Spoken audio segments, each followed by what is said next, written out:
report in. Red 10 standing by. Red 7 standing by. Red 3 standing by. Red 6 standing by. Red 9 standing by. You're listening to the Ion Cannon Podcast. Laugh it up, fuzzball. Your source for entertainment reviews from a galaxy far, far away. This is it. Hey, laser clankers! Welcome to the Ion Cannon Podcast. I'm one of your hosts, Steven, and I'm joined by my friends and co-hosts, Tom and William. We're back after a very brief break. We've got some perspective now, and we're ready to look back on the Rebels season finale. I don't know about you guys. I'm really excited to talk about this. Wow, Rebels season finale. That is kind of a way to put it, but would you call it a finale or kind of a sequel to Rebels? Because I thought we kind of did get a finale in Rebels. That's minor details. That's what's so fun about this show is it feels like a love letter to fans of Clone Wars and Rebels. And if you loved either show, and especially if you loved both shows, like, you know, all of us do, and I'm sure many of our listeners who are tuning into this episode do, then it is so wonderful to, you know, it really does feel like another season of Rebels or Clone Wars. And we don't know if we're going to get another season of Ahsoka. There's been no news. We don't know if this is a limited series or if it's just season one of a larger arc. I think we all hope it's season one. So we're going to brand it as season one as part of this podcast. But it may be the only season. We'll see, but I certainly hope not. But the cliffhanger they left us with, they have to give us some kind of explanation. Yes, but no, something. This really is, though. It really is a continuation of two of the fans' favorite series that Lucasfilm has done so far, and in animation in particular. So I'm excited to look back at this, break it all down with you guys, discuss more. I guess before we go into it, Tom, you want to just give a quick, for those who have, and I hope everyone's seen Ahsoka, what's the synopsis of the show? Well, the show is actually set after the fall of the Empire. Star Wars Ahsoka follows the former Jedi Knight Ahsoka Tano as she investigates an emerging threat to a vulnerable galaxy. And might I say, before we get into the show, I really do appreciate how they were able to blend Rebels and the Clone Wars into this episode. And the best thing about it is it worked seamlessly.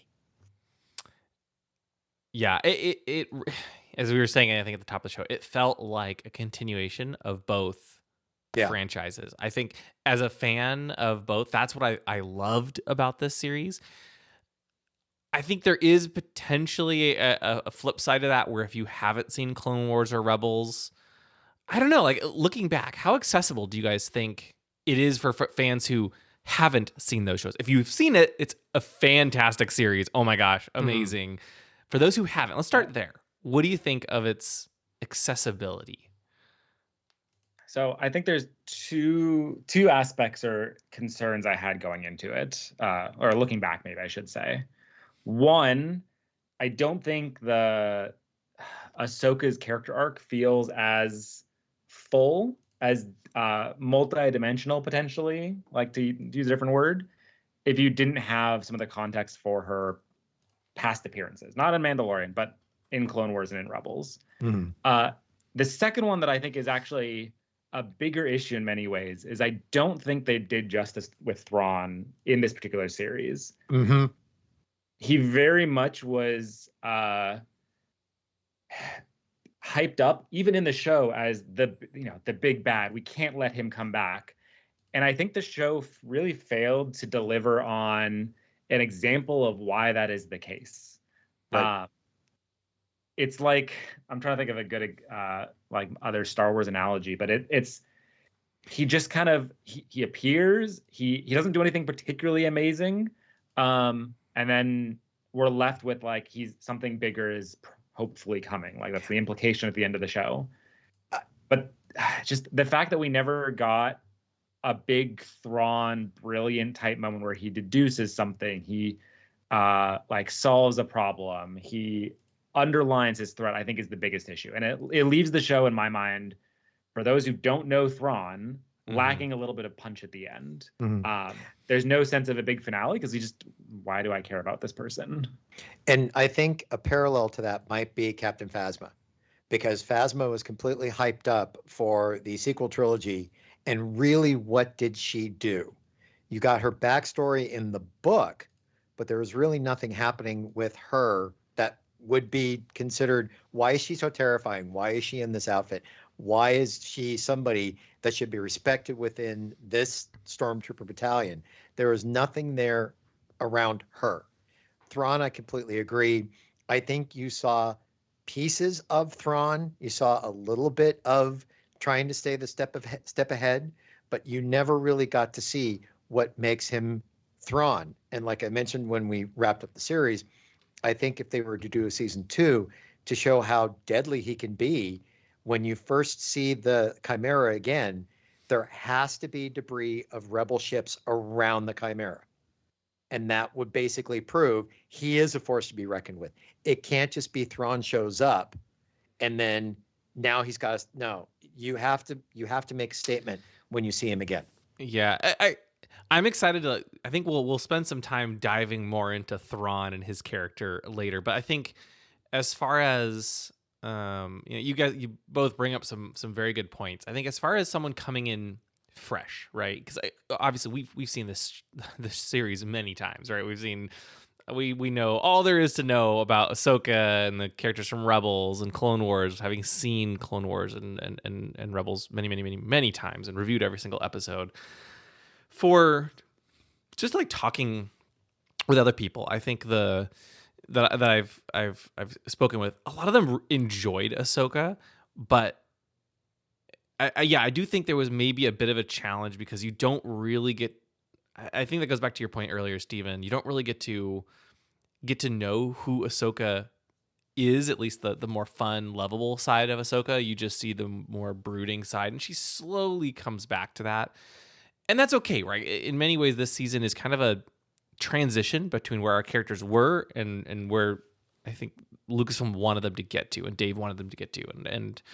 And that's okay. But yeah, I think coming in, if you don't know these characters quite as well, it may be a bit harder to latch onto them. And especially when plot points around, oh, there's this character named Ezra we have to go find, or this guy named Thrawn we've never heard about if you haven't read the books, right? Or there's a lot of backstory and a lot of history and a lot of relationships that you as a viewer might be missing. That said, I think if you're going to make a show that is a love letter for fans of Clone Wars and Rebels, I don't know if you can do that without the show just feeling like a giant recap of those series. Maybe there's things they could have done, but I actually disagree, and I think Rebels is an example of what that can look like. And this is tricky because we're talking about animation versus live action, and I'm not a producer. I'm gonna just go out on a limb and assume that a live action show such as Ahsoka is more expensive to produce than animation. Rebels started as, and like I think we all had some of the same reactions when Rebels came out of like, oh, this doesn't feel quite like the Clone Wars. It's not quite there yet. Dave Filoni, just based on the 2 shows we have thus far, I feel like it takes him a season to lay the groundwork and set up the characters in the way he wants them and to start telling the stories that Clone Wars and Rebels would eventually tell. But like, think back to Rebels season 1. It's mostly on Lothal with the new characters. Yep. And it's a lot of setup. Yep. And that all starts to pay off in huge ways in season 2. And that's when we get Ahsoka. It's when we get Rex. And it's when we, is Thrawn season 2? I think Thrawn is season 3. Yeah, I believe if I'm remembering correctly. But it builds. And I look at Ahsoka in a lot of the same ways, honestly. Like you said, it is Lucasfilm or Filoni, like somewhere between the two, putting a lot of the characters into place, starting to introduce them to the audience, and setting up for, like, you can tell at those final shots of Ezra with Hera and Thrawn Star Destroyer approaching Dathomir. It feels like stuff is about to go down. I think ignoring accessibility for new people, I think this show was about moving all the pieces into place to tell an amazing story. And I feel about Ahsoka season 1, I think the way I felt about Rebels season 1 and honestly Clone Wars season 1, which is I enjoyed it first and foremost. Like that's not in question. Enjoyed every episode, and I thought they generally did a really good job. But also didn't quite feel like it landed on the main things I think I wanted to see out of it. But it feels like we're set up for something in the future. And that's where like the lack of a season 2 announcement really, I think, is hurting in some ways, because it sure feels like now's the time to follow up. We've got all of these new characters that are introduced, all of the pieces are in place, and I don't know where we go from here. Yeah, that's what's hard, because you do want to see, or you did want to hear an announcement. There is a season 2 coming on this date. Now it's going to be like you're waiting to find out if there ever is going to be one, because it is literally left on this massive cliffhanger. Right. And that's kind of sad, because everything, like you said, Stephen, is right there for a perfect jumping off point to start season 2. Yeah. I couldn't agree more. And the I think the challenge here is they wanted to dive right in with Rebels, right? A lot of fans are like, as you said, oh, it's fun, but it's not the same as Clone Wars. I miss Clone Wars. That was a huge refrain during season 1 of Rebels. And you don't get that in this, because you instantly get all the characters. Sure, you might have, this plot point or that plot point, I wish I could see, whatever. But you're not waiting until season 2 or the end of season 1 to see Ahsoka or Maul or, any of these like major characters. In season 1 of Ahsoka, we get every major character from Clone Wars and Rebels, like every single one, pretty much. The ones we didn't see, we've seen in recent shows, in some other form, like Bo-Katan, for example, or Or Maul, Zeb. right, or even Zeb, right? I had a brief cameo, but Ahsoka packed in so many storylines, and it was so good. But I feel like you either do that, and then fans who haven't seen those are confused, or you do a Rebels season 1 approach where it's very much small and contained and really character focused, but it feels maybe fans are a little bit disappointed. Or you just have to do like a bunch of clips of like, here's all the backstory, which also isn't very successful. And so I guess, I don't know how you necessarily jump right into the story without leaving some fans behind. And I think they're trying something new, right? This is the first Star Wars series really that you've needed to have prior context on. And I think that's okay. It's just an acknowledgement that you probably need to go watch Clone Wars and Rebels. And it's not necessarily a bad thing, right?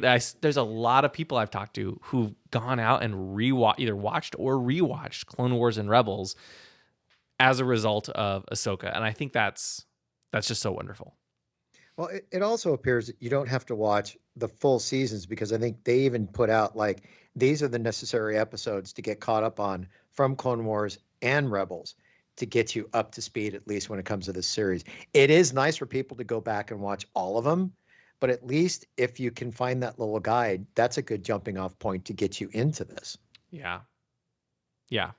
But ultimately, it really does feel like both an epilogue to the Clone Wars and Rebels and a prologue to whatever comes next. And it could be Ahsoka season 2.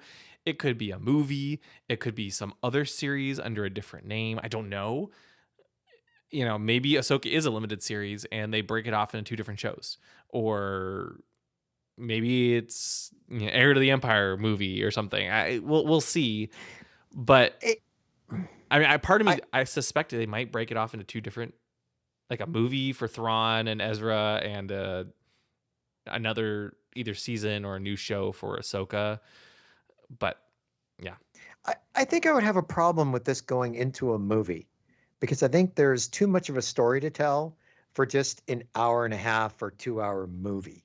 I think maybe another limited series like this, instead of 8 episodes, make it 6 or something.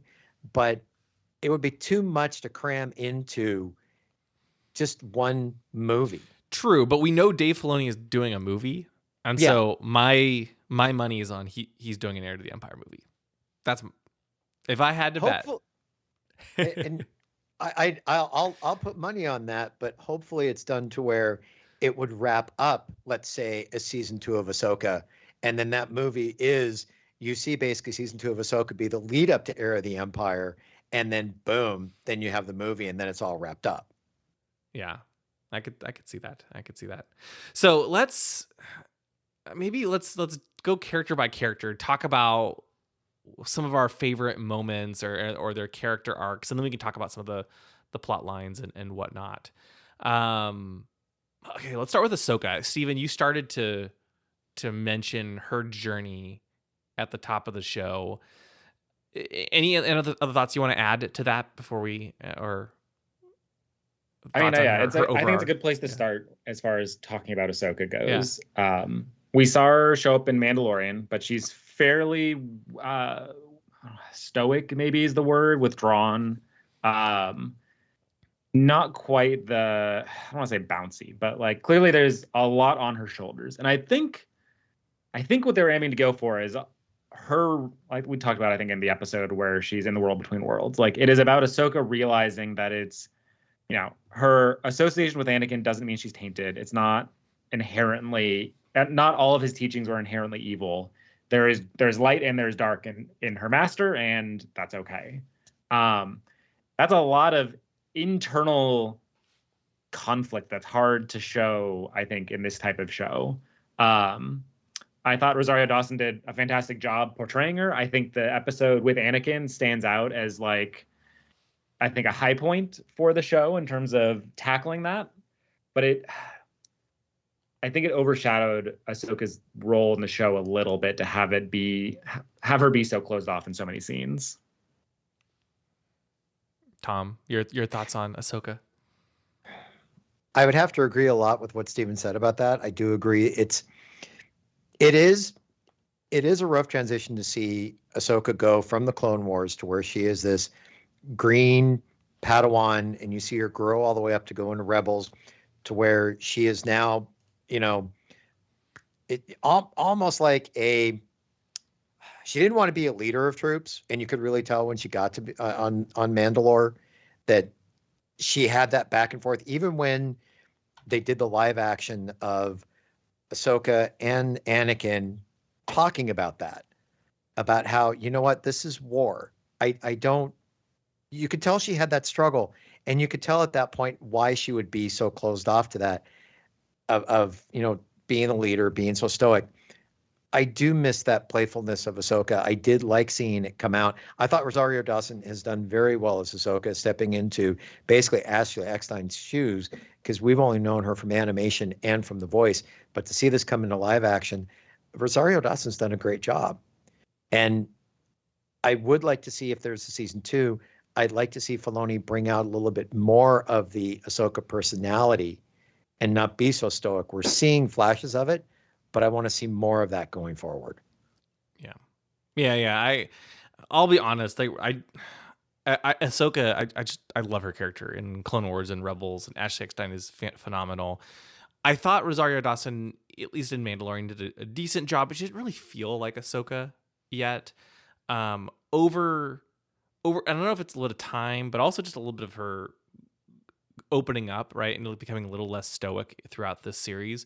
She really started to grow on me. She's not remotely the same character, the same as way she was in Clone Wars, and she can't be, because she's grown and changed and gone through a lot. But I thought I enjoyed seeing her start to grow. I want to see more, and hopefully she'll get. I don't think she'll ever get back to her Clone Wars self. I don't think she can. Not that she doesn't want to, but just as a character, she's in a very different place. Mm-hmm. But yeah, I enjoyed seeing her arc, and especially how she finally, with the World Between Worlds, was able to confront her inner demons, right, with the looming threat of her master, and whether that could happen to her too, and realize that no, she can train another Jedi, and it kind of brings her story full circle in many ways. Mm-hmm. Yeah. How did you guys feel about Sabine? Yeah, Sabine. I thought Tom. It was perfect casting. Yeah. I thought it was great. I think she captured the essence of the character. My biggest thing, and I think I had the complaint at the beginning when it came to the fighting style, she was more of a quote unquote Jedi instead of like she was being trained under Kanan to use all of your tools, and we saw that basically later when she started picking up the Jedi and the fighting tactics. She used both the lightsaber and a blaster, Mandalorian tactics and Jedi tactics. That's after she gained the Force. But yeah, I thought I thought she was perfect. I really did. I enjoyed the character immensely. Yeah. And also because, my dog's name's Sabine, so. No, she and Ezra, right? And Thrawn in many ways, Ezra, I think. Yes. But she and Ezra both were perfectly cast. Yeah. Natasha Bordizio did just such a good job. She instantly just screamed Sabine. And I really enjoyed seeing her grow. And she also introduced one of the more surprising, I mean, we've seen hints of it in Rebels, but one of the more surprising arcs in that she got to be trained as a Jedi, right? She's a Mandalorian with no Force potential really whatsoever. Even Hu Yang makes fun of her multiple times, right? About her lack of Force ability. Even Ezra, right, is shocked at times. But we get to see her learn how to connect with the Force over the season. And we talked early on about how we don't want to see it be too easy for her. And I think they did a good job. It still happened this season, which I guess was kind of inevitable, but they ramped up her ability well. And I think, unless the next season flashes forward quite a bit, she's not someone who's still able to go wield the Force like crazy. I think it's in very limited cases where her life or someone she loves is in danger, right? Then she can kind of react without thinking and save someone, like with the Force push for Ezra. But I liked seeing that. I liked how we got to open up broaden our knowledge of what Force sensitivity means and who can be a Jedi. It was a little controversial, I think, when we watched the episodes for the first time. I say we, the whole community, but they handled it well. Mm-hmm. And I still think it gets down to where I don't think it's like everybody and anybody can be a Jedi. I think gets back to, do you have the strength? Do you have the ability? Do you have the will to be it? So I don't think it's just easy to where anybody can be trained. Mm-hmm. There has to be something there that will bring it out of the person. I don't know if I agree, Tom. That's what I was hoping they were the direction they were going. But that last episode, I think very much just kind of like Sabine hasn't been training up until Ahsoka kind of re-entered her life. And by the end of the, however many days this has been, which isn't that many, like it's been like a week or two, I think, for the entire show. Probably.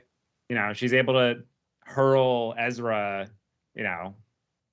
30, 40 feet, something like that. I think it was probably one of my least favorite parts of the show. Is I guess I'm not the biggest fan of that direction, and particularly how easy they made it feel. I guess for me, I did kind of mention in the previous one of the shows about how I kind of like it to being a Green Lantern, to where you have to have a strong will to pull it off. And I do remember the comic in which, Oliver Queen tried on that ring, Hal Jordan's ring, and he couldn't even muster up a arrow. He mustered it up, but it took him such a struggle to even get the arrow out of the ring as a construct. And that might be the same thing if they're trying to go for it with the Force, is for some people, it is very hard to wield it. And somehow for Sabine, yeah, it took a little bit of a push to kind of get it out there, but it's easier for her to actually do it. Yeah, I see it as being like in Empire Strikes Back, Luke had very little ability to use the Force, right? Right. But he was able to pull the X-Wing out. Size ultimately doesn't really matter, or the strength. It is that belief in yourself. And but I guess, sorry, I'll let you finish your thought before. And even in A New Hope, it. No, I disagree. I agree with you in some ways, but even in A New Hope, right? He was able to target it just perfectly. I think I think if it was anyone else, she could never have done what she did with Ezra. I think it's just because of how much she cares for Ezra and how concerned she is that the Force just almost acted through her without her really thinking. And I think she just believed in herself and trusted in the Force. And so I think that can explain that. And I think if we go into next season, let's assume it doesn't like have a giant time jump and she hasn't been training with Ahsoka for a lot of time. But if tomorrow, right, in the show, she was like Force pulling people everywhere and all that stuff, I think that would be a bit harder to swallow right off the bat. But I think in the two cases where we saw her use the Force, when she brought the lightsaber to herself to save herself from being killed, and then saving her friend from plummeting thousands of feet to his death, I could see those as being like a reason for the Force to flow through her to its fullest potential. That's my 2 cents. I'm not saying you're wrong. No. Yeah, I struggle a little bit because like how many people are in the galaxy? The Jedi were not like a hidden thing. People knew about them, and if everyone had access to this, and yeah, Tom, I totally understand. Greatest will, whatever it might be. Like how many people in the galaxy were in a position where they needed to, pull something to them in order to save their life, like Sabine did? I have trouble believing that it's that unique of a thing. And if it is, I feel like the show didn't really treat it that way. I won't belabor it further because it is what it is.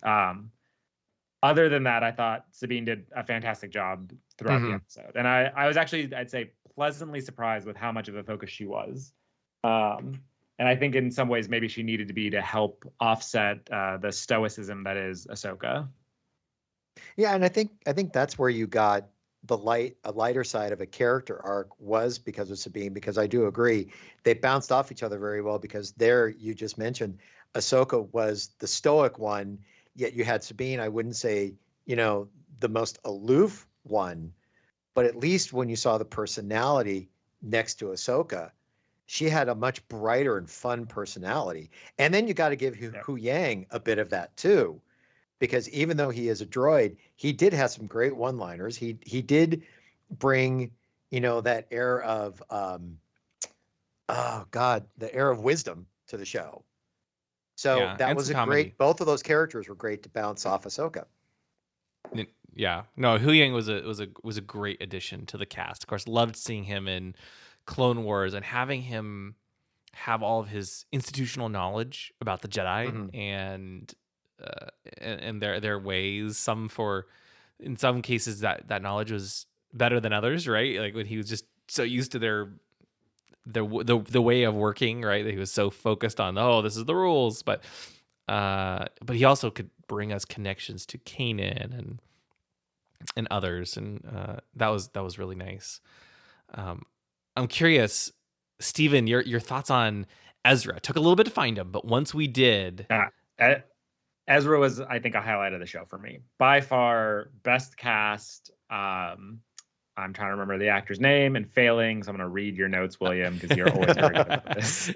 Aman Esfandi. Yeah. There they are. Yeah. They're at just the bottom. Phenomenal. Like, that's the only way I can describe it. Is he was just phenomenal as Ezra. Like, genuinely couldn't ask for anything else. Brought back that same energy, but in a slightly more mature form. Just great to see. Like, A+++++, I couldn't agree more. He was... Yeah. Same way. I agree. Completely agree. He was peak Ezra. Like, classic Ezra. Yes, exactly. Just like Sabine, I think you couldn't have gotten better casting. It took a little bit to see him, right? And once we finally did get reunited with him, we learned that he initially he used the Force to fight, which is pretty cool. Instead of taking his lightsaber back, and then he eventually built his own with a part similar to the one Kanan used. I love those little connections, and yeah, I'm excited to see more of Ezra for sure. Yep. No, I couldn't add anything else, honestly. Like, just phenomenal. Yeah. Do you think he will be? Do you think he'll be part? Like, I suspect it'll be Thrawn versus Ezra in whatever story comes next for Thrawn. And I think they'll be the two main characters. What do you guys think? I think it's going to be. I think it's going to be three. I think it's going to be Thrawn, Hera, and Ezra. I could see that. Yeah. Yeah, but like no because I Force think- users. It's all like Republic military. Well, I guess no. Right. Sorry, I don't know why I said that. Ezra is clearly a Force user, so I ignore me there.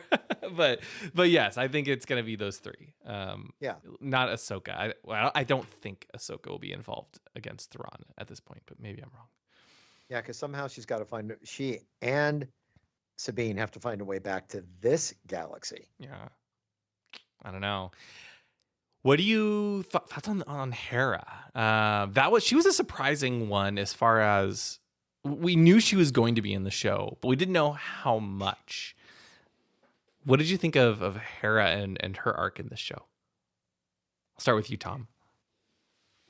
I liked her arc at the beginning, but then there's a point in which, I'm not going to say she was underused. I'm not going to say she was overused. But you got to admit, when she goes to the facility and finds that basically they're building this huge hyperspace ring, and she tries to pull rank. Well, she's pulling rank because she has ranking. I mean, all that lead up was great. And then I do remember we had the conversation, will we ever see her again at this point? And then we end up seeing her again in front of Mon Mothma and sitting there fighting this, that, and the other thing. I think... there's a part of me, it's like you used her enough, but it seems like there's a little bit that could have been used just a little bit more, but also with the realization the show really did not revolve around her story. It was the Ahsoka Sabine story. And she was kind of like a supporting character to it because of Thrawn. So I didn't mind it.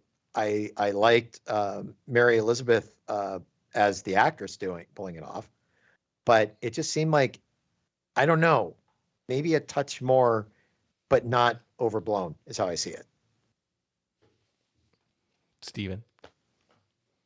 I mean, I don't think Hera's going to be in the next season, obviously. I think, honestly, my biggest thing is I kept thinking, obviously, that Hera was not going to be in the next episode. And I feel like that was just wrong each time. So... Mm-hmm. Yeah, I'll freely admit we were all wrong, right? We all thought, every single time somehow. Yeah. I think I ended up feeling a little bit mixed on Hera. I thought she was fine. I don't know.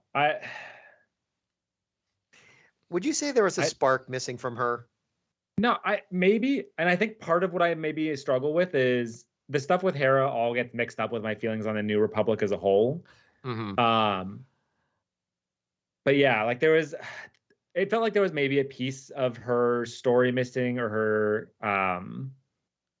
personality. I honestly am not sure what it is. And maybe it is that transition from, leader of a cell, pilot of a single freighter to, general of the New Republic. I think she lacks some of the weight that I wanted to see out of her new position, maybe. I will say that the stuff with, Jason was a highlight and another kind of unexpected plus in the show. Like I did not, I thought it, like when we saw him the first time, it was going to be a one and done, but he ended up playing a fairly key role, which I thought was pretty neat. Yeah, no, you're totally right. And it was, I liked seeing Hera again. I think she, took a little bit longer to get used to. I'd say not as long as Ahsoka, not as fast as Sabine and Ezra. But I thought she did a really good job, and we got to see her how she's willing to really give up her command if needed to rescue Ezra and to help Sabine and Ahsoka get to him. And so that was cool.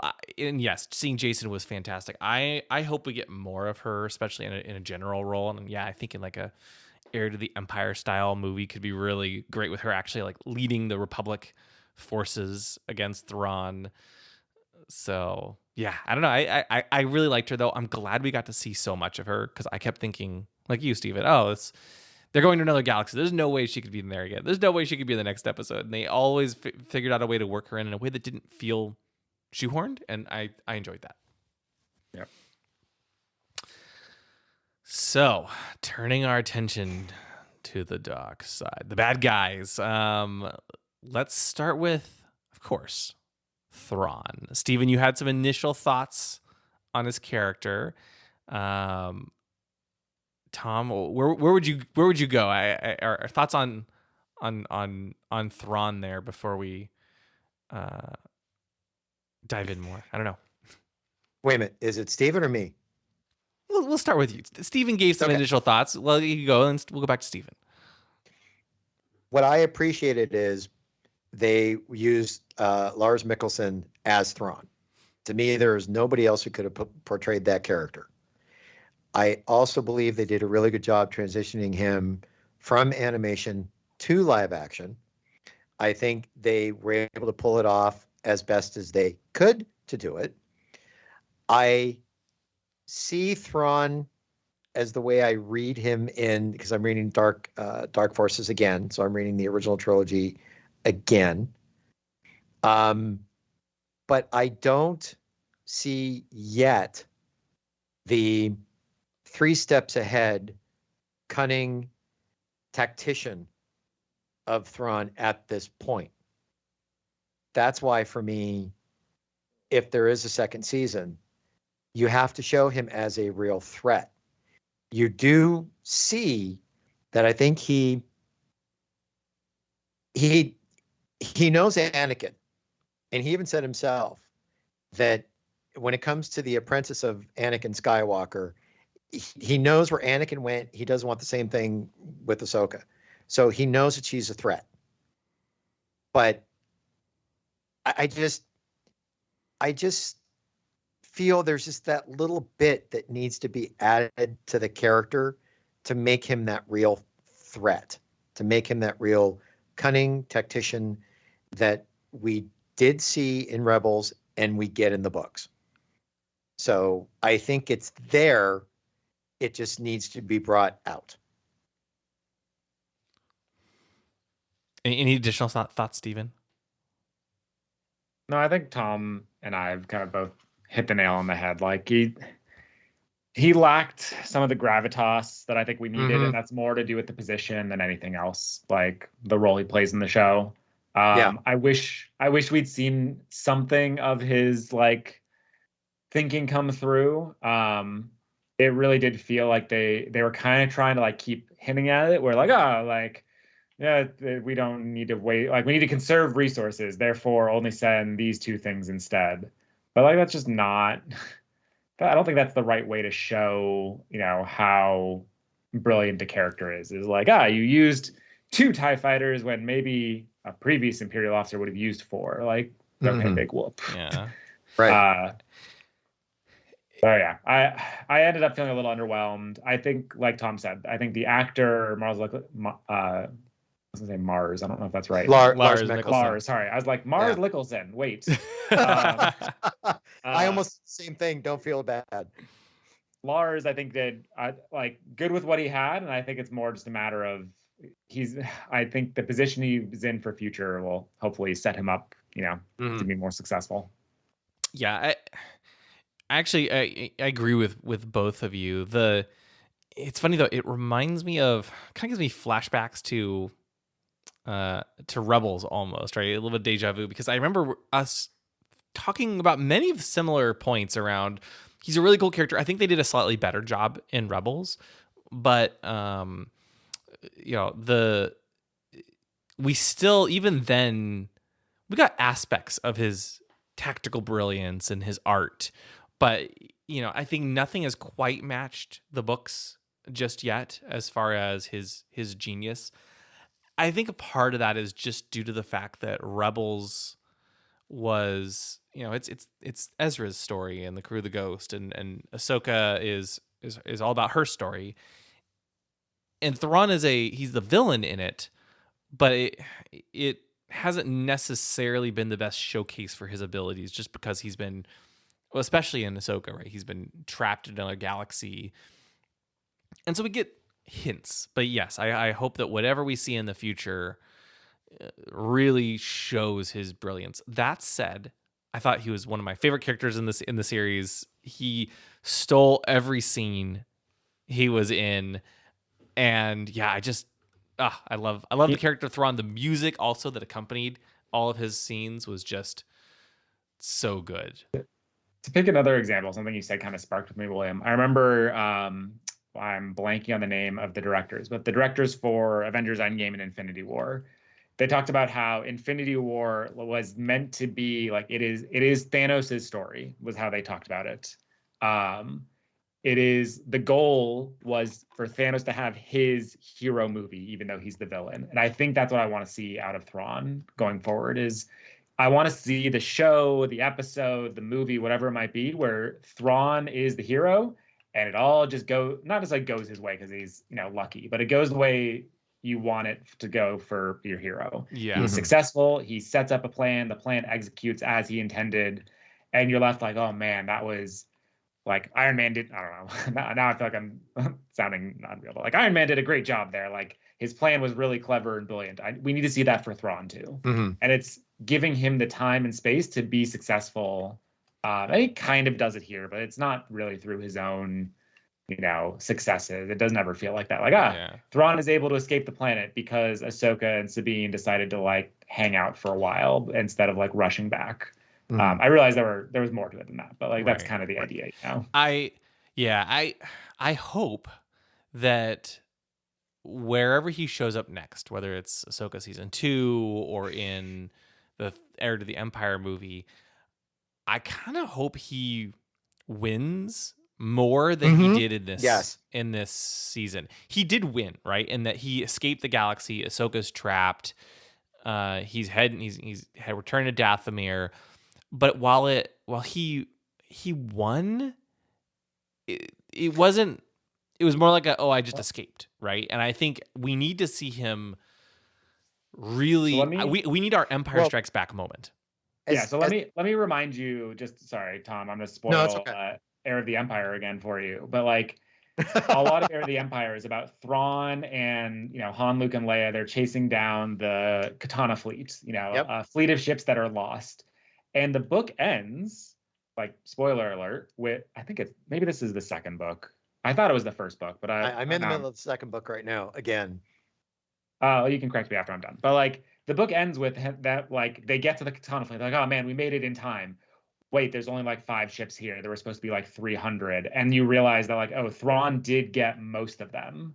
That's what we need out of this is like what is Thrawn's victory? It doesn't need to be a complete victory. Like we still want the heroes to feel like they did something, but we need it to be clear that like Thrawn had a goal. He achieved that goal by outwitting his opponents. Whatever the technique is. Right.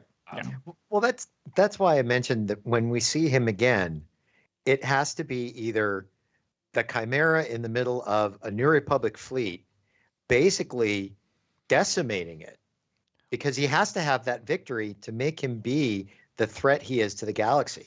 Yeah, I think the key is it's not just that he needs to decimate; it's he needs to do so because of some smart choice he made. Yes. It's not enough like Thrawn arrived and there's a single X-wing versus the Chimera and the X-wing loses. Like, of course, that's what's going to happen. Right. It needs to be like we need Thrawn to be able to demonstrate why we should be scared of him. Right. And to bring us back around, I think that's the thing that Ahsoka did not succeed at is we never actually got a reason to be scared of Thrawn. He doesn't do anything that is particularly scary. Beyond... And so for new viewers, he's less threatening so far. But I think they still have time to do that, right? This is Thrawn's intro. I think they still have time to set him up as the massive villain he is. And I actually hope he becomes their main villain for a few seasons or a few movies. And then it's not just a one or two shows or movies and he's out. Well, they have set up, he did bring those coffins to Dathomir, so they're setting something up to where he does have a grand plan. What it is and how nasty it's going to be upon the galaxy. There is something there to make him an actual threat, but it's the execution of it, and it's making him be that main threat to the galaxy that has to be set in stone. He can't just be a threat and within 2 episodes gone and easily defeated. And I think it also he can have a couple small defeats. But remember, in some cases when he's had a small defeat, he technically was a couple steps ahead knowing it was going to happen because he's got a bigger victory later. Yeah. I think what's important though is he can't just arrive with a big force and be like, "Oh, I'm so scary," right? It has to be because he is smart and brilliant and does something that other people didn't think of, right? And I think that's what makes him scary, and that's what makes him such a great character. Yep. Yeah. So you mentioned Dathomir. Morgan Elsbeth was we got her. We were introduced to her in The Mandalorian in the first episode with Ahsoka. And I'll be honest, I didn't think much of her at the time. She was cool, right? But did not realize how big of a character she would be, especially going into this series where we find out that she's not just looking for Thrawn. She is a Night Sister. So her character arc here was very surprising to me, and she ends up becoming I think either a full-on Night Sister or maybe like a mother, a great mother. It's unclear if she actually attains that status, but especially because she ultimately dies. But yeah, Morgan was a surprise. What did you think of her and all the reveals about Dathomir? I want more. I want more about what's going on with Dathomir. I did appreciate. Sorry, Stephen. I did appreciate seeing the 3 mothers. That was one of those things. And when you first saw them, I was like, they went there. I thought that was a great pull. So, Stephen, go ahead. I'm sorry to interrupt. No, I was gonna agree. Like, I was again surprised that like this was the direction we were going. Like we kind of talked about in the first episode. Like we didn't realize that Morgan Elsbeth was like a Night Sister, even though looking back it feels kind of obvious. And yeah, like I think my biggest disappointment is that she's, no spoilers, no longer with us. And that is, unfortunate because she was a great character. Yeah. Yeah. And I liked how she, through her character, she was ultimately the catalyst for Thrawn returning. She wasn't just looking for, I guess Thrawn used the Great Mothers to communicate with Morgan Elsbeth, one of the last surviving Night Sisters in our galaxy. And that's how he was able to come back. And with the Night Sisters, that's how they lead him to the path to Peridea, that takes him to to the other galaxy. And she ends up becoming a very pivotal character for this show, which was very surprising. Yeah, I agree. In the process, she recruits two characters, Baylan Skull and Shin Hati. Let's talk about Shin first, and then go into. Well, actually, let's start with Baylan. Baylan, start with Baylan. For me, I think there's like the beloved characters from that we know and love from other works that I just am so excited to see in live action. And then there were the new characters. And I feel like of all the characters, Baylan and Thrawn had the most gravitas and the most weight that they brought to the series. And Baylan in particular, I loved his story. He was such a cool character. It's the late Ray Stevenson did such a good job playing him, and it's unfortunate that we probably will not get to, we definitely will not get to see him reprise the role as Baylan, of course. But I don't know, there wasn't a lot that happened initially. We got lots of hints that he's a former Jedi who was disillusioned with the Jedi, but he's also not a Sith. He's kind of in the middle. He has great admiration for the Jedi, but realizes that this cycle that needs to be broken, and he's looking for this power, right? There's a lot of mystery around what he's doing. And at the very end, we get this hint that he's searching for Mortis. and we see the Mortis gods, and it is so cool as someone who loves the Mortis trilogy and in Clone Wars. He had one of the most interesting, I think, stories of and fascinating backstories of all the characters, and he was a standout for me in this show. I don't know, what do you guys think? I feel the same. I mean, of the new characters, like, he just had a presence on screen that, honestly, like, he had the kind of presence on screen that you wanted Thrawn to have, and I don't think he quite did. Every scene he's in, just awesome. Everything, like, he's just there's so much nuance to his performance as well, like from his fighting style to the way he delivered dialogue. Like you said, William, the way he has like a veneration for Jedi, despite not being an ally anymore, the way he respected Ahsoka, like, all of these are things that just, I think, pointed to how awesome Ray Stevenson was at the role. And this kind of reveal at the end is very like Kreia-esque, like, my issue is with the cycle that keeps repeating. You just want to know more. Right. And I think for me, the best thing about the character was whenever he was on screen, there was a noble air about him, even though he was a mercenary, because that's basically what they were labeled, he and Shin. There was still that nobleness about him. And I think this would be a great character for a book about his backstory, because he also knew where Anakin came from and what Anakin ended up being. He did bring that up. So his backstory is one I would love to see explored. I am saddened that, at least with Ray Stevens, he will not be able to reprise the role in a season 2. But I do think, and this is really sad to say, I think that character does need to continue. It's going to be very hard to find somebody to fill those type of shoes for Baylan to continue, because there is a story there. I don't think they can drop that story of him when he's standing literally on the arm of the Mortis father, pointing in a direction. What do you think they'll do, Tom? Like, Disney has typically, I think, shown a hesitancy to recast anyone who's in the main role unless their ages are so dramatically different. I guess Han is one example, right? But that's because he's much younger. So maybe they'll recast. And a lot of times it seems like they tend to just continue the story in some other way. But do you have? I think the hardest thing with this, William, is continuing the story another way, because to me, they ended the show for a reason this way, with Baylan standing there looking off in the distance on the Mortis father arm. So there is a story that needs to continue. They can't just drop it and put it into a book format. That's my opinion. So sadly, they're going to have to try and find somebody that has that kind of air about them to continue the character. I hate to say it, but that, I've said it before, I've said it again. If you call attention to something, you have to continue it. And they called attention to this. That storyline has to continue.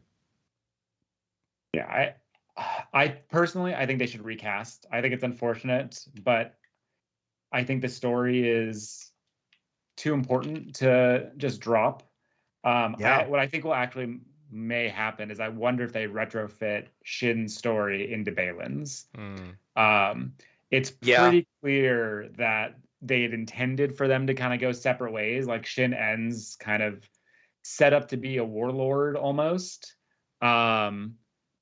But you could imagine them, I don't know if they have potential scenes. Maybe they cut with him, but like where we find out that actually Shin knows more about Baylan's plan, and maybe this was actually part of it the entire time. Is Baylan thought he would need an army, and so she went to find the army, or I don't know. Like there are ways you could kind of, admittedly ham-fisted, but like retrofit to try and make that work. I'm not the biggest fan of that. I think they should just recast and acknowledge the character work that was done by Ray Stevens that laid the ground here. But I think that's the right way to continue it. Like this is tough. Yeah, there's no right answers. I think the problem. But I think the wrong answer is to not pay off this story that they've set up. Mm-hmm. And like we know this is up Dave Filoni's alley. Like the only people that have touched Mortis is Dave Filoni. Yeah, exactly. Mm-hmm. Yeah. There's no way that he's not wanting to follow up on this in the future. I mean, the fact that they brought Mortis into this, and it seems to be that he is searching. I suspect he's searching for Mortis, the actual Mortis, or at least a continuation of it, right? And we see, the Mortis gods represented in statues with the daughter broken because she was killed, and we see the mountains that kind of looks like it might be the location of, like, the physical location of Mortis, as if maybe they were transported to this planet in the Clone Wars. I don't know. I guess that's the other option. It's not satisfying, but they could literally pull the like, oh, well, turns out, Ahsoka goes to the mountain, she sees the statue, she's like, oh, that looks familiar. And then there's a big statue like, oh, whoever you think this is, it's not. This isn't Mortis.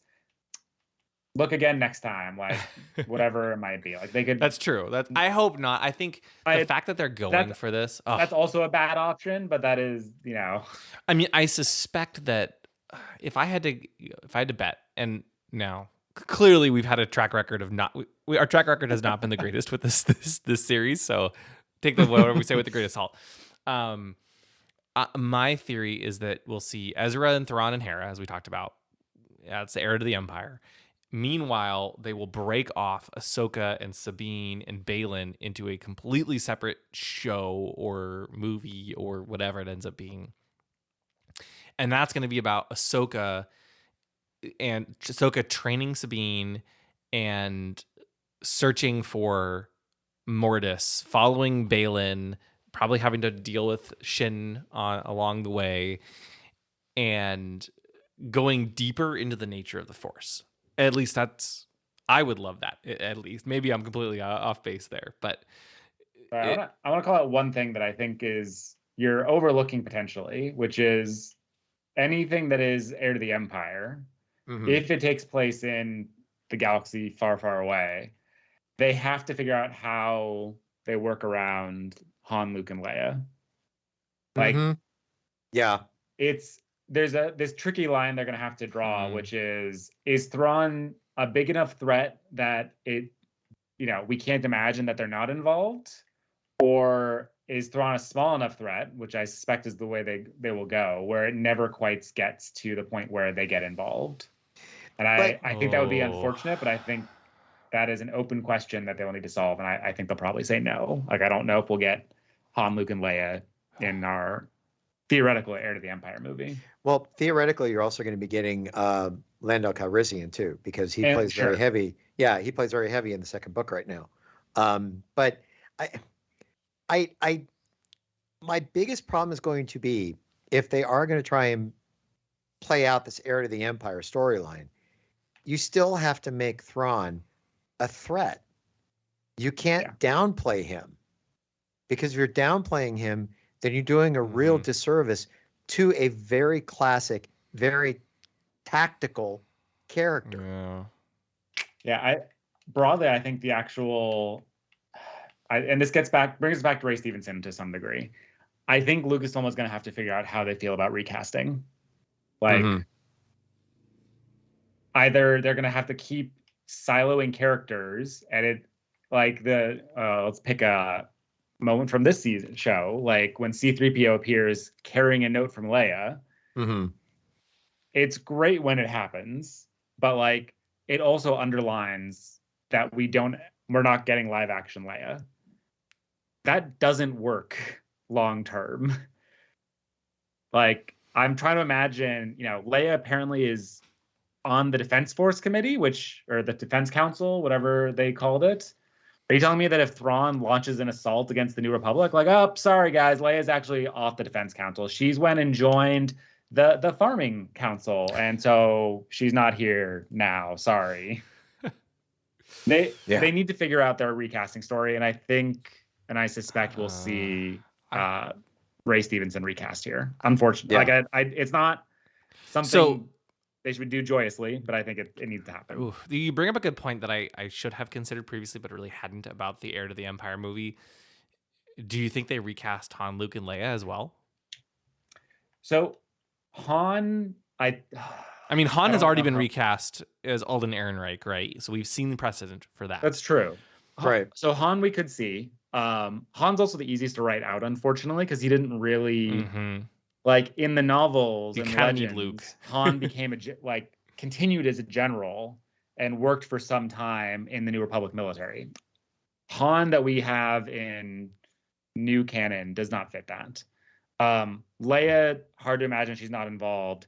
Luke, again, this is where I struggle because they could totally choose, and I would not be surprised if Luke's is like, no, Luke's busy training the Jedi. He's not going to show up and help here. But I think that just undercuts Luke's character again. Agreed. It's the same problem with Luke in episode 7 and 8, which is and then Luke left. And you can add all the reasoning you want into that, but at the end of the day, Luke left. And is that does that fit with his character?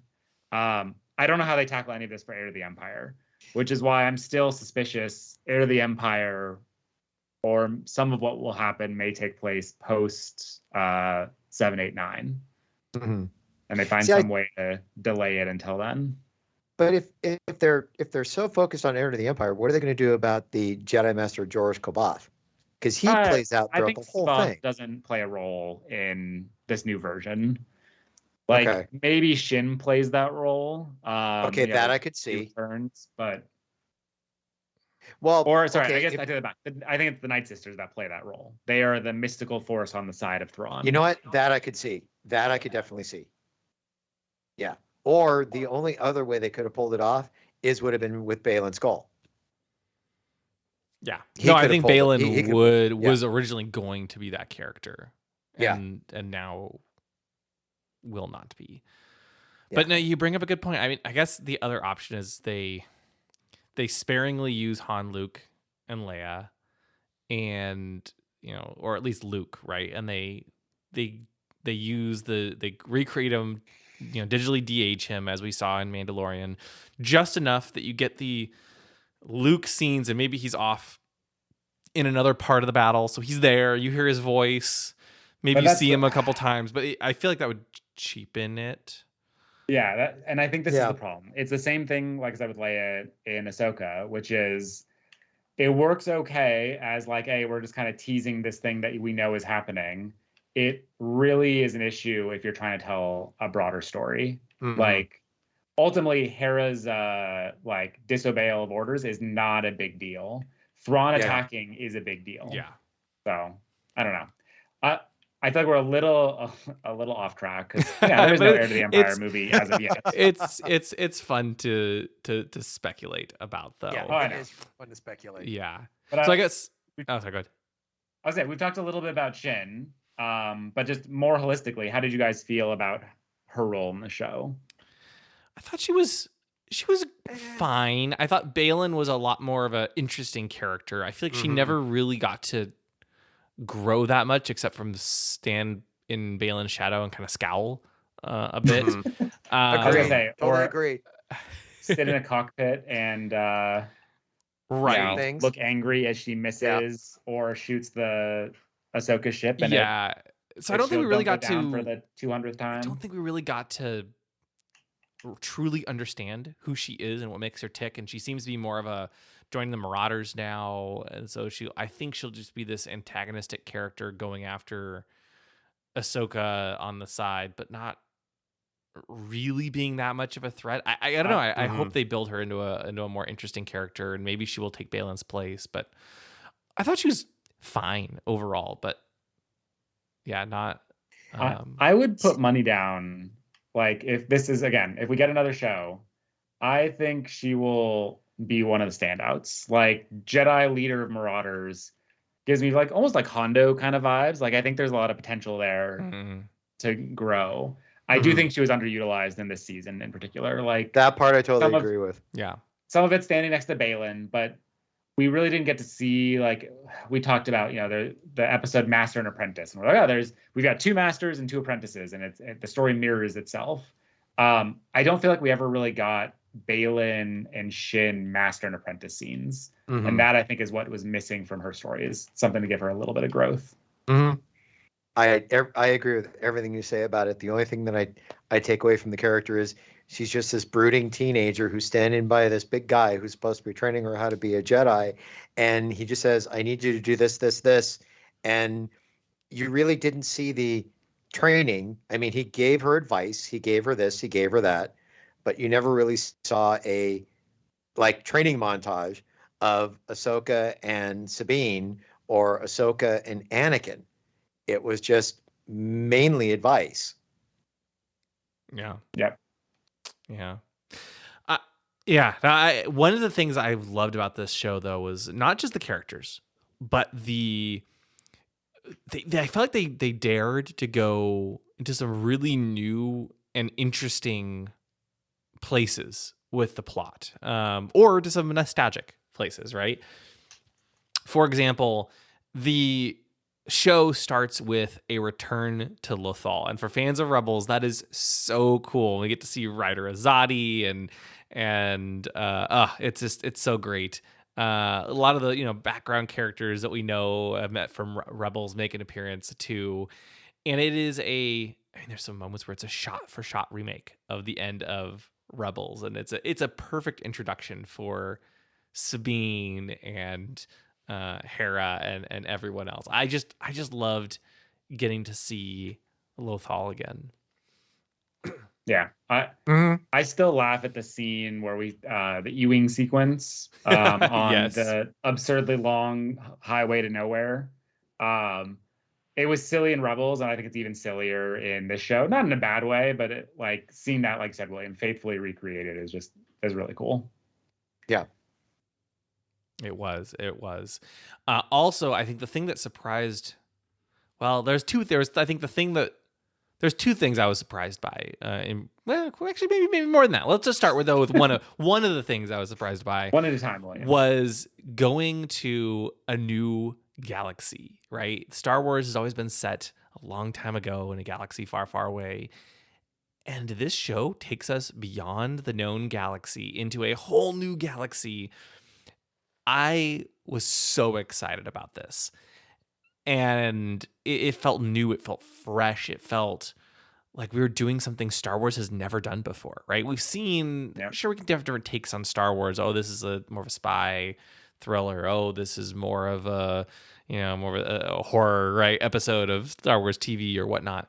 This is about the Jedi. This is about the New Republic, whatever it may be, or the Clone Wars, or way back in the past with Old Republic or High Republic. But we've never gone outside of the known galaxy, and they did that in this one, and that was really, really cool. I think we didn't get to see as much of it as I would have liked. We only got to see one planet, Peridia, and it was different, but not too out there. Not meaningfully so. But it had a unique look. It was a little more vicious in places, and we got to learn a lot of the history of the galaxy about, this is where the Purrgil go, and this is where the Night Sisters originated from. And so I think just the fact they're going outside of the galaxy is really cool, and I love that, and I hope we get to see more of that. The fact that Ahsoka and Sabine are stuck there makes me think we will. But what do you guys think of this plot line? I'm just happy when they got to the next galaxy, it didn't end up being like a negative universe to where it was like really funky colors and all. It's a bizarre thing. No, honestly, I mean. No, I understand. I get it. Yeah. It's one of those things where it's like you're going to a different galaxy. You almost wanted to see something just a little bit different. Like, when you see the pictures of the Hubble telescope and all the colors and all the gas giants out there, and you kind of expected that when you get to this galaxy, that it would be like this really completely different thing, but it ends up being a galaxy far, far, far, far away in another galaxy, and the planet was definitely different enough to know that you were somewhere different. And even the hyperspace, lights were showing that you were going somewhere different. So I appreciate that it was different enough that it wasn't overboard, I guess is what I'm saying. I think that's reasonable. I'll say you both covered the positives, I think, of it, which I agree with. I was Okay. a little disappointed we saw so little of this new galaxy. Mhm. And maybe that makes sense in order to preserve the ability to explore it later. But it ended up just feeling like just another planet that happens to be particularly inaccessible versus something truly unique to me. I really was hoping, like we talked about the Yuuzhan Vong. Obviously, the Yuuzhan Vong did not show up. We were wrong again. Hey, it made sense at the time and still does. It still makes sense. But yes, we were wrong. And I think one of the things I liked about the theory is it makes the new galaxy, feel particularly unique and dangerous. And because we didn't get that, I don't feel like it. Like if I don't know, like William, you and I played through Jedi Survivor recently, and there's I don't even remember the name of the planet, Tantalus, I think. Is that right? Yeah, that sounds. Yeah, I think so. Yeah, close. No, that's Mount Tantalus. It's not Tantalus. No, it's okay, whatever. Yeah. Wait a minute, wasn't it Perdea? Well, that's from no, this no, one. no, no. Don't. It's not in. Sorry. Anyway, regardless, there's a planet in Jedi Survivor, and the whole thing is that sorry. you can only get to it through the nebula, and they don't have a path through it, so it's very closed off. And a lot of the game revolves around finding out how to get through this nebula to get to this planet. Tanalorr. There you go. Tanalorr. See, yeah, we were close. Tantalus, Tanalorr. Yeah, close enough. That's how I felt about the new galaxy.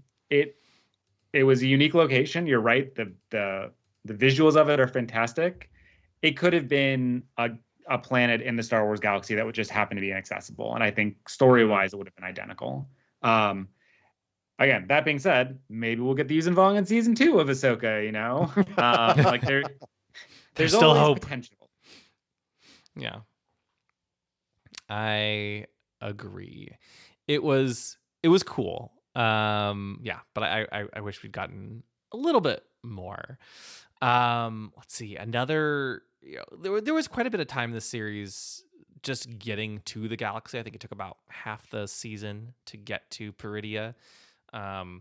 It was, there's some nice moments, right? We got to see like the Republic shipbuilding factories and whatnot. A lot of time was spent on the planet Cetos, though, and that was the setting for probably one of the most, again, another surprising moment. I'll venture to say even more surprising. Well, I don't know. The going to another galaxy was completely out of left field, right? We weren't expecting that. I think we knew that they were lost somewhere. Thrawn and Ezra were lost. We didn't know it was in another galaxy. And I guess you could argue that maybe there was a chance the World Between Worlds would show up. Actually, a good friend of mine was like, "Oh, I was certain the World Between Worlds would show up in Ahsoka." You never know, right? Because it was a big deal in, Mortis was a big deal in Clone Wars. World Between Worlds is a big deal in Rebels. But the fact that we get both of these, right, and they use that as the vehicle for an entire episode dedicated to Ahsoka and Anakin, and we get to see young Ahsoka and Anakin and Rex, and it was so. I think I was not expecting Hayden Christensen to show up in this series, and it was such a joy to see him return to Star Wars again for the first time in in 2 years, right? Twice in like a year and a half. He appeared in a Star Wars TV series, and it was so cool. Yeah, a highlight, like through and through. Like we said, it's the episode I think that gives Ahsoka the most character development. Hayden Christensen returning and stepping into Matt Lanter's role in so many ways was really cool to see. Just so cool. A+. I just appreciated seeing a live action Clone Wars and how they were able to pull it off believably. Yeah. Because you're not going to be able to see the ATTEs, a full on ATTE. They were able to pull it off with the dust storm around to make it look like, I wouldn't say a dream sequence. But it kind of was, right? Because yeah, you're in the World Between Worlds. It's kind of a dream, so you don't have to fully render it, but it was enough. Right. Yeah. It was enough to give you context of what was going on. You knew it was the Clone Wars, and then to jump from that into the Siege of Mandalore. Yeah. And you knew exactly what that was as well. So it's funny how they literally in one show jumped from the Clone Wars to Star Wars Rebels. And as you pointed out, Stephen, the best thing was it was Hayden Christensen that was jumping into the role of Matt Lantern in both series when you look at it from the point of view, which really, and the costuming was perfect. Yeah. Again, this is where it's that love letter to fans of the Clone Wars, right? It's through and through. And this episode got a theatrical for release, and for good reason. Absolutely. Because it was a massive episode. And I loved it. I still, looking back, I'm like, oh man, we got this is a series where we got to see a new galaxy. We got to see flashbacks to the Clone Wars. We got to see, all of our beloved characters from Rebels except Zeb. We never got that Ghost Crew reunion though. Not yet. Saving that for Ahsoka season 2. Yeah. Yep. And like Mortis and all these other things. Like they packed and Thrawn, they packed so much into this show. It still kind of blows my mind. And they did drop one other thing. Remember when Ahsoka was doing her training on the ship, they did drop in that Anakin did record some holograms of him training her. And she was like, did I hear it was like 19 or 20 of them? There was his number, but he, at least to a certain point, still had holograms of Anakin Skywalker training Ahsoka that she could go back to and reference. Yeah, it was really cool. Yeah. So many good moments. And I guess the other last piece we haven't talked about yet is the Night Sisters and their magics and the Night Troopers, right? There was there's these new Thrawn's troopers have a interesting style to them. They have like red wrappings and gold accents, and their name Night Troopers it has something to do with the Night Sisters. That was also an element it's a big part of the Clone Wars and even Rebels, right? But I guess should have maybe been on our bingo card for Ahsoka, given it's a Dave Filoni show, and wasn't. Yeah. At least not on mine. And it was cool. I wonder if it might be a little too out there for people who haven't seen these other shows. It's a very different type of Star Wars, but I enjoyed getting to see more of the Great Mothers, getting to see these undead Night Troopers, almost like what was the name of the book? Death Troopers. It was surprising, but cool. Agreed. Yep, totally agree. Yeah. So if you, I think that's a lot. We've covered a lot. I think we've covered a lot. We've covered an if awful lot in this episode. If you had to pick though, there was a lot of characters who made the transition from animation to live action. If you had to pick a favorite, who would you pick? I mean, it's easy for me. Like I have to pick Ezra, which again surprises me because like Ezra was not my favorite character by far in Rebels, but like I said earlier, I cannot heap enough praise on his appearance here, and I desperately want to see more of him and see a little more of how he's matured and the wisdom he has garnered in exile. But Ezra, easy. Number 2 would be the Ghost, because seeing the Ghost in live action is always really cool. So, not technically not his first appearance though. I mean, it's its first time it's had its own show though. So I think that's what the show was called, right? The Ghost. Its first appearance was in Rogue One. But I know. This time it was flying. It was flying in this episode. In Rogue One, it was just sitting at the base. It's flying in episode 9 though. Yeah. So barely. Yes, it's not its first appearance, but like by that logic, William, splitting is hairs. Ahsoka a valid choice That's for true. this? I would say not then, that's based true. on your criteria. That's true. And technically, anyway, notes it does say not the first 2. Time for Ahsoka. Oh yes. Okay, yes. continue, Stephen. That was your number 2. No, mine Ezra followed by the Ghost were my Okay. But you only have to pick one, Tom. Wow. What was your favorite? Well, I'm gonna have to say Sabine Wren was the number 1. Totally. Natasha did a great job playing the character. really making her jump from animation to live action. Totally enjoyed every minute of it. My number 2 character is going to surprise. I loved seeing Hayden Christensen in the Clone Wars and the Rebels era. Ooh, that's true. Does Anakin Clone Wars count as a new character, William? I think so. I'm also going to throw one other. I'm throwing a third one in there, Uh-huh. and Oh, I'm man. throwing. Yeah, I'm going to go All there. right, what if I have unleashed something that's Yeah, you not have. helpful at all? But okay, No, it's Tom, not. who's your third? My third is actually seeing Ahsoka Tano in the same versions Padawan as the Ahsoka. Padawan Yeah. as the Padawan here in Clone Wars, and then the Siege of Mandalore. Played by Ariana Greenblatt. She did a really good job. Yeah, I have to single that out. I could go for a fourth, but I'm going to stop. Oh, okay. Who's 'cause your there's- fourth? Let's just do one more. Why not? Captain Rex. Yes. How can you not? How can you not sit there and see Captain Rex in that classic Captain Rex pose in his 501st armor and that helmet, and Tamara Morrison coming back and doing the voice? I mean, come on. Solid. Yeah. All right, William, what about you? I think as far as like how well the character translated, definitely probably it's hard to choose between Ezra and Sabine as my number one. Maybe Ezra followed by Sabine, but it's close. Yes, I all the ones you guys you all mentioned were fantastic too.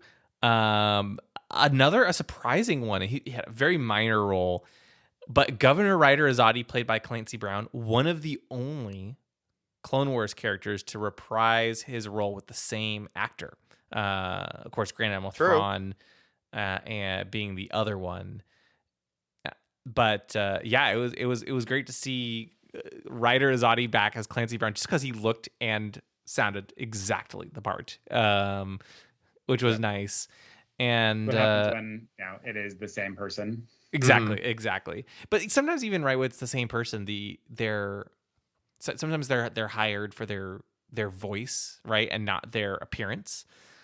And in this case, his voice and appearance, probably because Ryder Azadi was kind of based on Clancy Brown, they both aligned perfectly. And so I think if I was going to pick like the perfect 1-to-1 translation, probably him, because he literally looked and sounded exactly the part, right? There was no recasting or anything. It's just him. And that was great. Even though it was a brief moment. But no, I think, as far as bringing on a new actor to play Ezra and Sabine and Grand Admiral Thrawn, right, was fantastic as well. I think there was some critiques I think you could have for his outfit, but overall I thought he looked really, really good. And then, I guess runner up, maybe, what should we say? Hamato Ziono? Just kidding. No, jeez. Get out of here, William. Oh, Yeah, please, William. Technically, he counts, right? He was in Resistance, so He does count, but no, come I'm just kidding. I know you are. Oh yeah, man, there was just so much to love in this series. Any other like standout moments or things that you guys just absolutely loved in this series? I think we've covered a lot. Yeah, I'm having trouble picking anything else that we didn't already talk about. Yeah, no, I agree. I think this might be time to wrap it up then, but it's been so much fun looking back on this show. It is, in many ways, it feels like the most Star Warsy series yet that they've had on Disney Plus. It's got your the Empire, your Jedi, the Force, the lore, the references to the Clone Wars and Rebels, and it from that standpoint, I think it is the biggest, right? We've had amazing shows like The Mandalorian and Kenobi and Andor, right? And they've all been wonderful, but this is probably the biggest live action show we've had yet, I guess I'll say, and probably the one that has the biggest impact on the larger saga and how it connects to things, whereas some of these other shows are more standalone. So yeah, I'm excited to. I hope we get a season 2. When do you guys think we'll get an announcement? You think it's once the actor strike wraps, or is it? You think it's? I would assume it's when the actor strike wraps. I think that's probably what is putting the delay in here. Yeah. Hopefully, and then hopefully because it's getting to be the end of the year. I would say after the actor strike, if it's wrapped up by the end of the year, I wouldn't be surprised if sometime after the first of the year. Yeah, we'll see.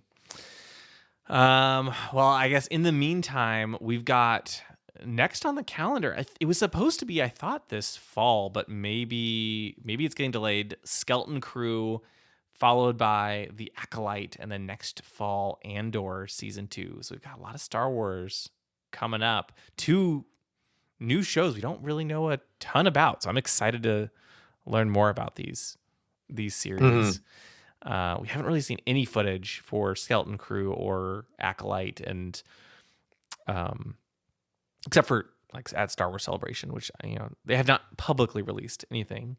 So I'm excited to see where those go. Thank you for in the listening meantime, to the Ion Cannon podcast. I think we're your gonna source for entertainment take a reviews from couple weeks far, off far away. break. We'll be back for here over and a there decade, with our Ion Cannon episodes has covered over every the part of holidays. saga, William. from the films Yes. and William. animated series like the Are Clone we Wars not and doing Rebels, ratings for books, Ahsoka? comics, Well, games, we're and gonna more. get to that, If but you'd like you to know, check okay, out so just you're going please through rate us like on your the favorite post podcast. That's true. show. It sounds like we're it. almost over here. No, within you're the right. Star You're Wars right. We should community. do ratings. We can be for, found at for our Ahsoka, website, but ioncanoncast.com. yes, and there's you a can follow lot us through more Facebook and to Twitter. cover. To email That's us, for sure. You can do so at contact at I guess, ioncanoncast.com. Steven, you The want to Ion start Cannon with your podcast is not associated with Lucasfilm, the Walt Disney I Company, or think any and this will all be of their interesting because respective like trademarks William, or I'm going to copyright talk, but I holders. hope you're pulling Any up our like average opinions rating. Oh, expressed I in the am. show You know are I that of am. the hosts. This podcast is a production by fans for I fans actually and is think copyright Ahsoka may be a 2018. rare show that is less than the sum of its parts. I enjoyed every episode just about of the show. You can go back and listen to all the reviews and final thoughts there. I think as a season, it ends up coming up a little bit short. It is lesser than the sum of its parts.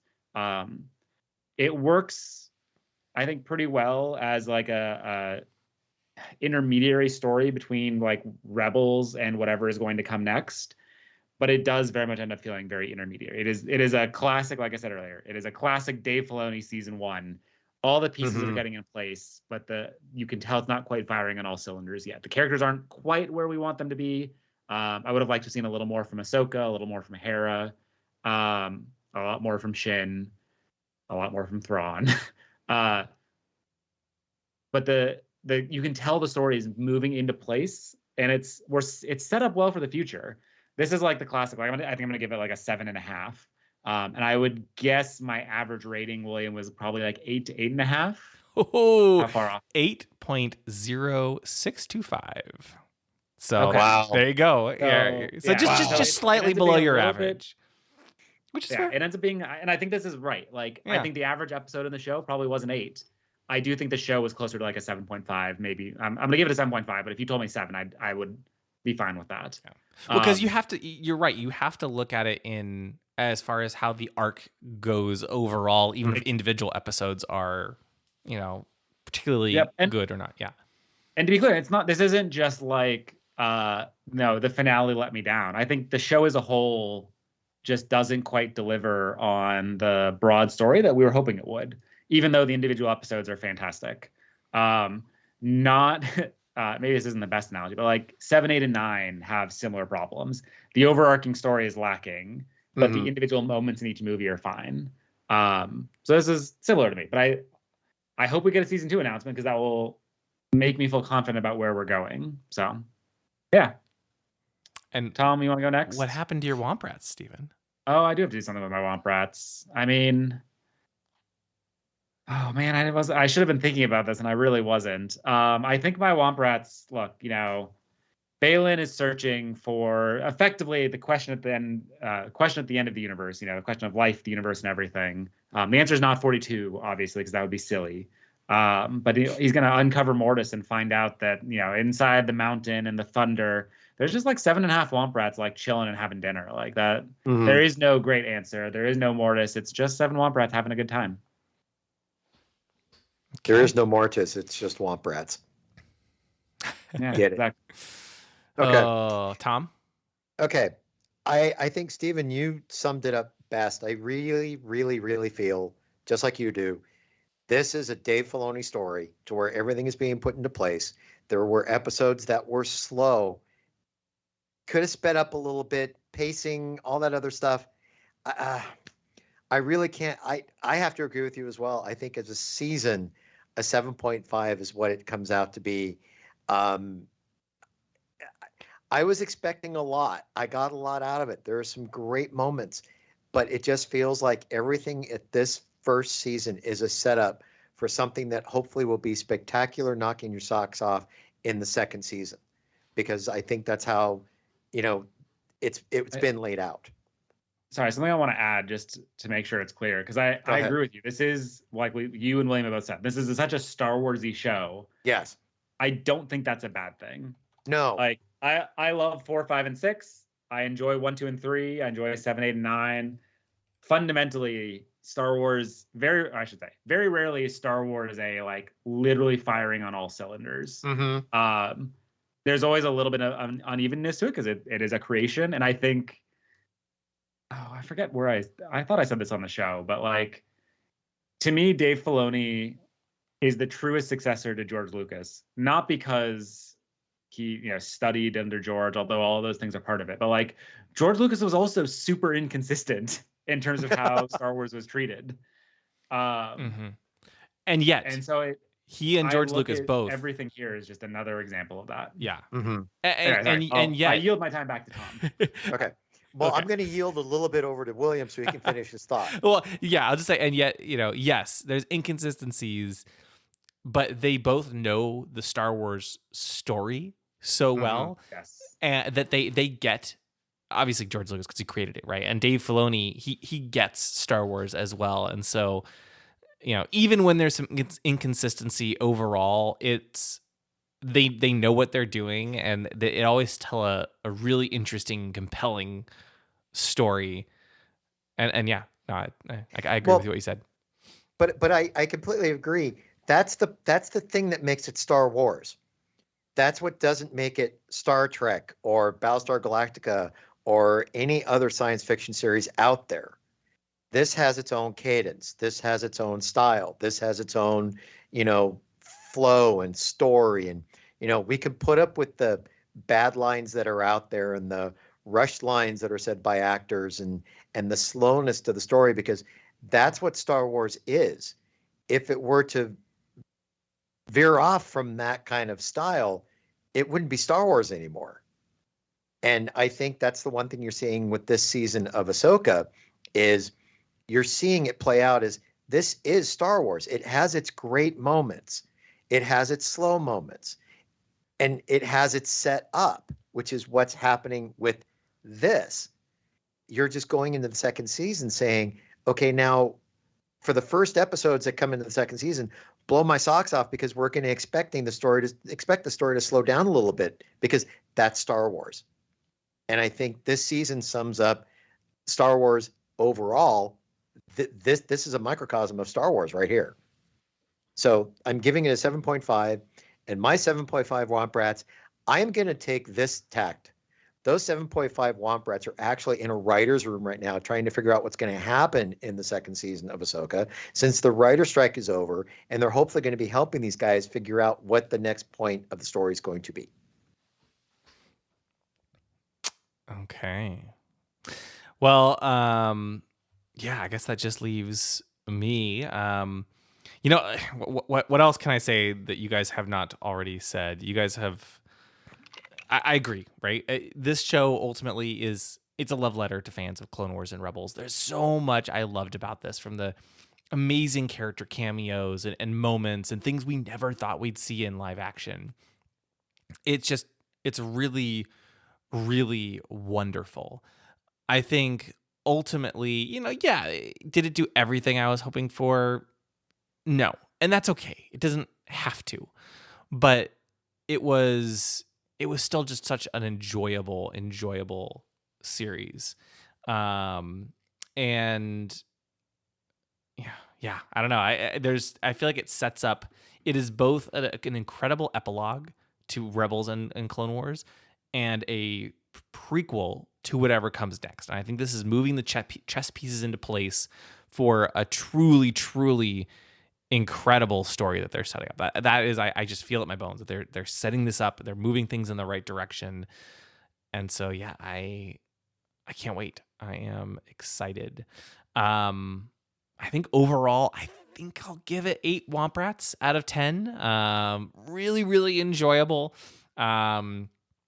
Really fun. I think that it was such a joy to watch every week. And I think also the 6 p.m. on the Pacific time slot now instead of midnight really helps fans watch together more in the evenings, and I think it helps spark a lot more discussion. And I'm glad Disney Plus seems to be moving to that for some of their other shows. At least Loki is, and hopefully they'll continue this. But yeah, I guess 8 Womp Rats out of 10, and my 8 Womp Rats, they are they're actually undead Womp Rats. The Night Sisters reanimated them, and they'll continue to hang around into future seasons. So I think with that, and I looked back, we're all about half a point lower than we gave our average overall. So we're nothing if not consistent. Well, good. Yeah, after I just looked it up, I didn't want to bias any of the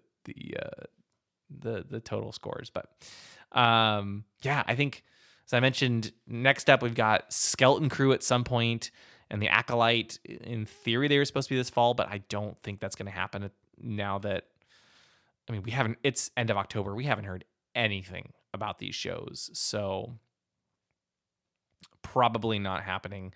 Yeah, we'll see where they take things. When the next show comes out. We've got Andor season 2 next fall. In the meantime, we'll take a couple weeks off and be back with our next review. We'll decide what it is, whether it's maybe a Jedi Survivor recap or in a discussion or something else. I don't know. We'll figure it out. We can always do a book. Haven't done a book. Yeah, I know. I love doing the books, but there's so much Star Wars TV content that it can be hard to keep up, right? So it's nice. Yeah, there's we'll don't worry. I'm just really glad we were able to convince the writers and actors to go on strike so we could get this break. It was just Yeah, I know. It's so nerve-wracking to try and figure out time to do an episode. Yeah, there's lots to cover as always. So, yeah, but thank you all for listening. Thanks for following along with us as we just enjoyed this incredible show that is Ahsoka, and we will talk to you all in a few weeks. Thanks for listening.